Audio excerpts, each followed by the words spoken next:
নমস্কাৰ ছাত্ৰ ছাত্ৰীসকল তোমালোকক স্বাগতম জনাইছো। আমি আলোচনা কৰি আছো দশম শ্ৰেণীৰ ভূগোল পাঠ্যপুথিৰ পৃথিৱীৰ ভূগোল নামৰ পাঠটো। আগৰ ভিডিঅ'টোত আমি আলোচনা কৰিলো প্ৰশান্ত মহাসাগৰৰ বৈশিষ্ট্যসমূহ। আজি আমি আলোচনা কৰিম আটলান্টিক মহাসাগৰৰ বৈশিষ্ট্যসমূহ। আটলান্টিক মহাসাগৰৰ বৈশিষ্ট্যসমূহ আলোচনা কৰোঁতেই প্ৰথমতে এটা গুৰুত্বপূৰ্ণ কথা ক'বই লাগিব, সেইটো হৈছে আটলান্টিক মহাসাগৰ হৈছে পৃথিৱীৰ দ্বিতীয় বৃহত্তম মহাসাগৰ।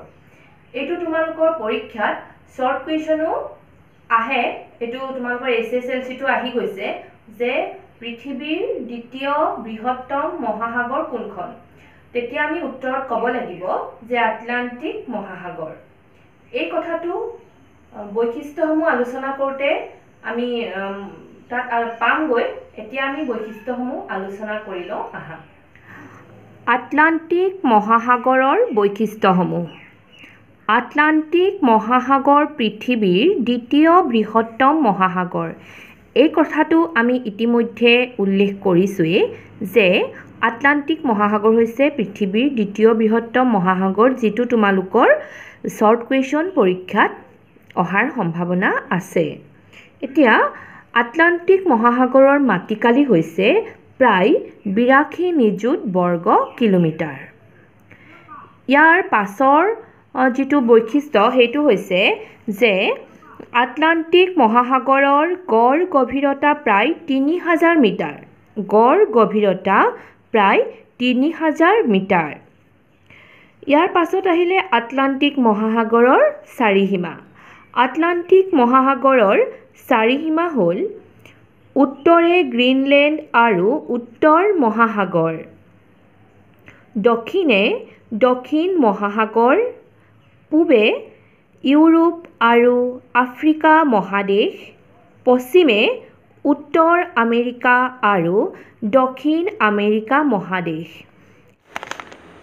এইখন হৈছে আটলান্টিক মহাসাগৰ। আটলান্টিক মহাসাগৰৰ চাৰিসীমাসমূহ জানি লওঁ আহা। উত্তৰে গ্ৰীণলেণ্ড আৰু উত্তৰ মহাসাগৰ, দক্ষিণে দক্ষিণ মহাসাগৰ, পূবে ইউৰোপ আৰু আফ্ৰিকা মহাদেশ, পশ্চিমে উত্তৰ আমেৰিকা আৰু দক্ষিণ আমেৰিকা মহাদেশ। ইয়াৰ পাছৰ বৈশিষ্ট্যটো হৈছে আটলান্টিক মহাসাগৰৰ প্ৰায় সোঁমাজেৰে উত্তৰা দক্ষিণাকৈ এটা দীঘলীয়া মধ্য আটলান্টিক শৈলশিৰা আছে। ইয়াৰ উত্তৰ অংশক কোৱা হয় ডলফিন উত্থান আৰু দক্ষিণ অংশক চেলেঞ্জাৰ বোলে। যিটো শৈলশিৰা আছে তাৰ উত্তৰ অংশক কোৱা হয় ডলফিন উত্থান আৰু দক্ষিণ অংশক কোৱা হয় চেলেঞ্জাৰ। এতিয়া শৈলশিৰা কি সেই কথাটো আমি ইতিমধ্যে আলোচনা কৰি গৈছোঁ। যিটো ভিডিঅ'ত আমি আলোচনা কৰিছিলোঁ সমুদ্ৰ তলৰ ভূ অৱয়ৱসমূহৰ বিষয়ে, আৰু সেই ভিডিঅ'টোৰ লিংকটো মই ডেছক্ৰিপশ্যন বক্সত দি দিম, তোমালোকে চাই ল'বা। ইয়াৰ পাছৰ বৈশিষ্ট্যটোলৈ আহোঁ আমি। আটলান্টিক মহাসাগৰৰ কেইটামান উল্লেখযোগ্য দ্বীপ হ'ল আইলেণ্ড, নিউফাউণ্ডলেণ্ড, ব্ৰিটিছ দ্বীপপুঞ্জ, পশ্চিম ভাৰতীয় দ্বীপপুঞ্জ, কেনেৰী, ফকলেণ্ড, বাৰ্মুডা আদি। এইখিনি হৈছে আটলান্টিক মহাসাগৰৰ থকা উল্লেখযোগ্য দ্বীপ। এইটো হৈছে নিউফাউণ্ডলেণ্ড আইলেণ্ড, ব্ৰিটিছ আইলেণ্ড, পশ্চিম ভাৰতীয় দ্বীপপুঞ্জ অৰ্থাৎ West Indies, Canary, Falkland, Bermuda. ইয়াৰ পাছৰ বৈশিষ্ট্যটো হৈছে আটলান্টিক মহাসাগৰৰ কেইটামান উল্লেখযোগ্য সামুদ্ৰিক খাত হ'ল পুৱাৰ্টো ৰোমান্স, দক্ষিণ চেণ্ডউইচ আদি। এইকেইটা হৈছে আটলান্টিক মহাসাগৰত থকা সামুদ্ৰিক খাত। সামুদ্ৰিক খাতৰ বিষয়েও তোমালোকে সমুদ্ৰ তলৰ অৱয়ৱসমূহৰ ভিডিঅ'টোতে তোমালোকে পাবা।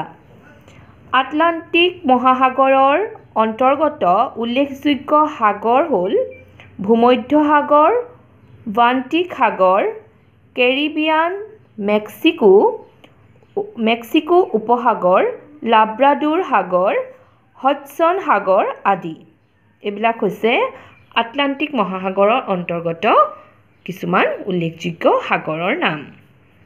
এইখন হৈছে ভূমধ্য সাগৰ, বাল্টিক সাগৰ, কেৰিবিয়ান সাগৰ, মেক্সিকো সাগৰ, লাব্ৰাডোৰ সাগৰ, হডছন সাগৰ। এইখিনি আছিল আটলান্টিক মহাসাগৰৰ বৈশিষ্ট্য। ইয়াৰ পাছত আমি আলোচনা কৰিম ভাৰত মহাসাগৰৰ বৈশিষ্ট্যসমূহ। এতিয়া চাই লওঁ আহা ভাৰত মহাসাগৰৰ বৈশিষ্ট্যসমূহ কি কি। ভাৰত মহাসাগৰৰ বৈশিষ্ট্যসমূহ। ভাৰত মহাসাগৰ তৃতীয় বৃহত্তম মহাসাগৰ। ইয়াৰ মাটিকালি ৭৩ নিযুত বৰ্গ কিলোমিটাৰ। আকৌ যদি তোমালোকৰ পৰীক্ষাত সোধে যে পৃথিৱীৰ তৃতীয় বৃহত্তম মহাসাগৰ কোনখন, তেতিয়া আমি উত্তৰত ক'ব লাগিব যে ভাৰত মহাসাগৰ। বৃহত্তম মহাসাগৰ প্ৰশান্ত মহাসাগৰ, দ্বিতীয় বৃহত্তম আটলান্টিক আৰু তৃতীয় বৃহত্তম হৈছে ভাৰত মহাসাগৰ আৰু ইয়াৰ মাটিকালি ৭৩ নিযুত বৰ্গ কিলোমিটাৰ। ইয়াৰ পাছৰ বৈশিষ্ট্যটো হৈছে ভাৰত মহাসাগৰৰ গড় গভীৰতা প্ৰায় ৪,০০০ মিটাৰ। গড় গভীৰতা প্ৰায় ৪,০০০ মিটাৰ। ভাৰত মহাসাগৰৰ চাৰিসীমা। উত্তৰে ভাৰত উপমহাদেশ আৰু দক্ষিণ পূব এছিয়া। দক্ষিণে দক্ষিণ মহাসাগৰ, পূবে অষ্ট্ৰেলিয়া আৰু দক্ষিণ পূব এছিয়াৰ দ্বীপপুঞ্জসমূহ, পশ্চিমে আফ্ৰিকা আৰু মাডাগাস্কাৰ। এইখিনি হৈছে ভাৰত মহাসাগৰৰ চাৰিসীমা আৰু এই চাৰিসীমাটো আমি মেপৰ সহায়ত বুজি লওঁ আহা। উত্তৰে ভাৰত উপমহাদেশ আৰু দক্ষিণ পূব এছিয়া, পশ্চিমে দক্ষিণ মহাসাগৰ, পূবে দক্ষিণ পূব এছিয়াৰ দ্বীপসমূহ আৰু অষ্ট্ৰেলিয়া, পশ্চিমে আফ্ৰিকা আৰু মাডাগাস্কাৰ। ইয়াৰ পাছৰ বৈশিষ্ট্যটো হৈছে ভাৰত মহাসাগৰৰ উল্লেখযোগ্য সামুদ্ৰিক খাতসমূহ হ'ল চুকোট্ৰা, ছাগোছ, চিচিলিছ, মাডাগাস্কাৰ, ক্ৰুজেট আদি। এইকেইটা হৈছে সামুদ্ৰিক খাত।